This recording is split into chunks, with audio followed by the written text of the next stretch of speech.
અમે અલગ અલગ મોડસ ઓપરેન્ડી ઉપર કામ કરી રહ્યા છીએ કે આ પ્રકારના અંજામ કેવા પ્રકારના લોકો આપતા હોય છે.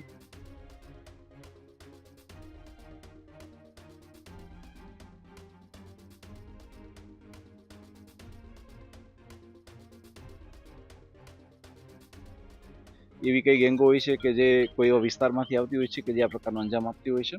એની પર કામ કરી રહ્યા છે. હાલમાં અમારી FSLની ટીમ અને અમારી ડોગ સ્કોડની ટીમ પણ આવી ગઈ છે કે જે ડોગની ટીમ જે છે એ અલગ અલગ શોધી રહી છે કે કઈ દિશામાંથી આવા જે છે એ લોકો આવ્યા હશે.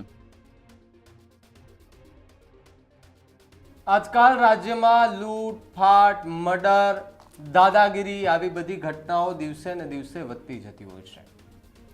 ક્યાંક પોલીસનો ડર લોકોમાં આજકાલ એવા તત્વોમાં નથી રહી. પોલીસે એક એવો દાખલો બેસાડવાની જરૂર છે જેથી કરીને આવું કૃત્ય કરતા પહેલા કદાચ એ લોકોના પગો ધ્રુજી જતા હોય. વાત એક એવી કરવી છે આજે કે જે કદાચ તમે પણ સાંભળીને કહેશો કે ભગવાન સાવ આવું તો ન હોય. નમસ્કાર, આપ જોઈ રહ્યા છો ન્યૂઝરૂમ અને આપની સાથે હું છું ભાવિક. પહેલા તો તમે અમારી ચેનલને સબસ્ક્રાઇબ નથી કરી તો અમારી ચેનલને સબસ્ક્રાઇબ કરો, બેલ આઇકનને દબાવો જેથી કરીને પડે પડના સચોટ સમાચાર તમને તમારા મોબાઈલ પર તરત જ મળી રહે.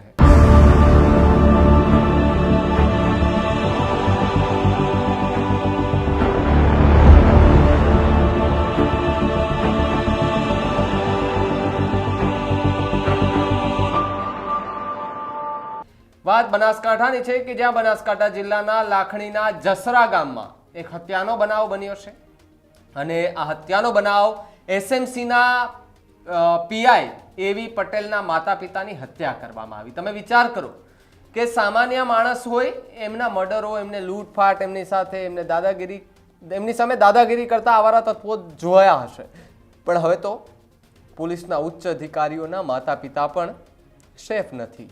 કારણ કે લૂંટ કરવા આવેલા એ લૂંટેરાઓએ તેમની PI હતા, તેમની માતાના પગમાં જે કડલા પહેરેલા હતા એ કડલા કાઢવા માટે પગ કાપી નાખ્યા. તમે વિચાર કરો કેટલી ક્રૂરતા ભર્યું એમને મોત મળ્યું. જસરા ગામમાં સ્ટેટ મોનિટરિંગ સેલ, SMCના પોલીસ ઇન્સ્પેક્ટર PI એવી પટેલના માતા પિતાની અજાણ્યા શખ્સોએ હત્યા કરી. દંપતી ઘરમાં સૂતું હતું એ દરમિયાન આ ઘટનાને અંજામ આપવામાં આવ્યો. ત્યારબાદ આરોપીઓ ફરાર થઈ ગયા હતા. હાલ તો ઉચ્ચ પોલીસ અધિકારીનો કાફલો ઘટના સ્થળે પહોંચ્યો છે અને તપાસ કરી રહ્યો છે. પોલીસે મૃતદેહને પોસ્ટમોર્ટમ માટે મોકલીને વધુ તપાસ અત્યારે હાથ ધરી દીધી છે. ત્યારે અજાણ્યા શખ્સોએ ઘાતકી હત્યા કરી. અજાણ્યા શખ્સોએ વેધરજી પટેલ અને હોશીબેન પટેલને મોતને ઘાટ ઉતાર્યા છે. ખેતરમાં રાત્રિના દરમિયાન સૂતા હતા. તે દરમિયાન અજાણ્યા શખ્સોએ ઘાતકી હત્યા કરીને આગળતા પોલીસ ઘટના સ્થળે પહોંચી હતી, તપાસ હાથ ધરી છે. દંપતીની હત્યાને લઈ લોકોમાં ભારે રોષ જોવા મળી રહ્યો છે. લૂંટ બાદ દંપતીને તીક્ષ્ણ હથિયારના ઘા ઝીકીને મોતને ઘાટ ઉતાર્યા છે. લાખણીના જસરા ગામની આ ઘટના છે કે જ્યાં SMCના PI એમના માતા પિતાની હત્યા થતા અત્યારે ત્યાં ચકચાર મચી જવા પામી છે. ત્યારે જિલ્લા પોલીસ વડા અક્ષયરાજસિંહ મકવાણાએ નિવેદન આપ્યું છે કે તેમણે કહ્યું કે હત્યારા દંપતીની હત્યા કરી મહિલાના દાગીના કાઢી ગયા, પગ કાપી, પગના કડલા તો કાનમાંથી બુટ્ટી તેમજ ગળામાંથી દાગીનાની લૂંટ કરીને જતા રહ્યા છે. દંપતીને તીક્ષ્ણ હથિયારના ઘા ઝીકી તેમને મોતને ઘાટ ઉતારવામાં આવ્યા છે. હત્યા કરીને જે લૂંટેરાઓ હતા તે પણ ફરાર થઈ ગયા છે. આ મુદ્દે પોલીસ શું કહી રહી છે આવો સાંભળીએ. અમારા આગથરા પોલીસ સ્ટેશનના વિસ્તારની અંદર આવેલું જસરા ગામ છે, જેનું એક આજે છે એનો સીમાડો છે.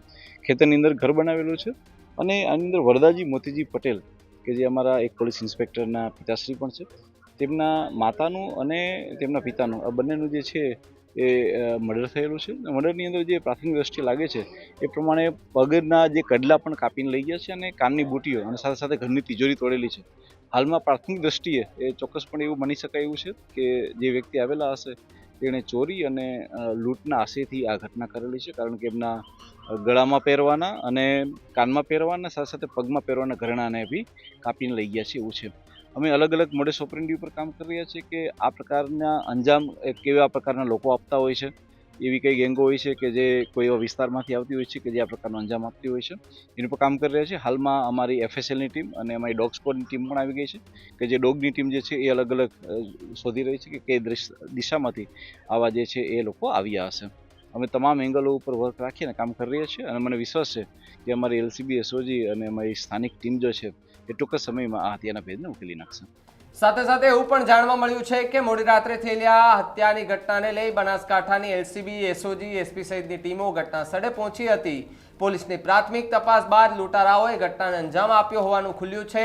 સમગ્ર મામલાને લઈ પોલીસે વધુ તપાસ અત્યારે હાથ ધરી દીધી છે. બનાવને લઈને જો વિગતવાર વાત કરીએ તો બનાસકાંઠાના લાખણીના જસરા ગામે આ બનાવ સામે આવ્યો છે, જેમાં સ્ટેટ મોનિટરિંગ સેલના પીઆઈના માતા પિતાની ક્રૂર હત્યા થઈ. આ હત્યા લૂંટના ઈશારે થઈ હોવાનું સામે આવ્યું છે. પોલીસની પ્રાથમિક તપાસમાં સામે આવ્યું છે કે ગુજરાતની સ્ટેટ મોનિટરિંગ સેલની ટીમના પીઆઈ તરીકે ફરજ બજાવતા એવી પટેલ મૂળ બનાસકાંઠા જિલ્લાના લાખણી તાલુકાના જસરા ગામના વતની છે. ઉલ્લેખનીય છે કે હત્યારાઓએ હત્યા કયા કારણોસર કરી અને હત્યા કર્યા બાદ આ હત્યારાઓ ક્યાં ફરાર થયા તે દિશામાં પોલીસની અલગ અલગ ટીમો બનાવી તપાસનો ધમધમાટ શરૂ કર્યો છે. જો કે હત્યાનો ભોગ બનનાર દંપતી ગુજરાતની સ્ટેટ મોનિટરિંગ સેલના પીઆઈના માતા પિતા હોવાથી આ હત્યા પાછળ અનેક શંકા કુશંકા સેવાઈ રહી છે. હાલ તો હત્યાની ઘટનાને લઈ ગામમાં શોકનો માતમ છવાયો છે અને લોકો તાત્કાલિક પોલીસ હત્યારાઓને ઝડપી કડકમાં કડક સજા કરે તેવી માંગ કરી રહ્યા છે. સાથે સાથે આજના આ ઘોર કળયુગમાં પૈસા, જમીન અને અદાવતને લઈને કાળા માથાનો માનવી કંઈ પણ કરી બેસતો હોય છે. પૈસા સહિતના અન્ય કારણોને લઈને માટેને કાળા માથાનો એ માનવી કોઈની પણ હત્યા કરતા જરાય વિચારતા નથી. અને આવો જે કે કિસ્સો બન્યો છે કે જ્યાં બનાસકાંઠા જિલ્લાના ખુદ સ્ટેટ મોનિટરિંગ સેલના પીઆઈના માતા પિતાની ક્રૂર હત્યા થઈ ગઈ છે અને આ હત્યા પણ લૂંટના ઈરાદે થઈ હોવાનું પોલીસની પ્રાથમિક તપાસમાં સામે આવ્યું છે.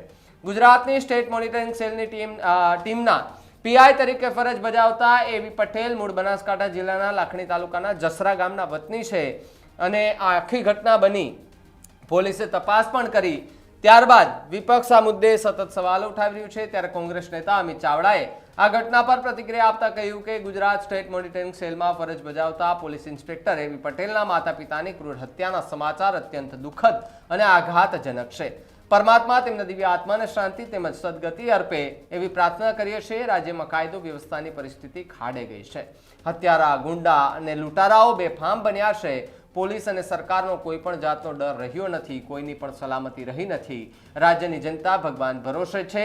મુખ્યમંત્રી જનતાની સુરક્ષા અને સલામતી માટે સરકાર મક્કમ બનશે ખરી? આવા સવાલો અમિત ચાવડાએ સરકાર સામે પણ કર્યા છે આ ઘટનાને લઈને. એવી પટેલ કે જે પીઆઈ છે સ્ટેટ મોનિટરિંગ સેલના, એમના માતા પિતાની હત્યાને તમે કેવી રીતે જુઓ છો? તમને શું લાગે છે કે લૂંટના ઈરાદે હત્યા કરવામાં આવી હશે કે કોઈ બીજું અન્ય કારણ હોઈ શકે? તમને શું લાગે છે? કમેન્ટ બોક્સમાં ખાસ લખજો. જોતા રહેજો ન્યૂઝરૂમ.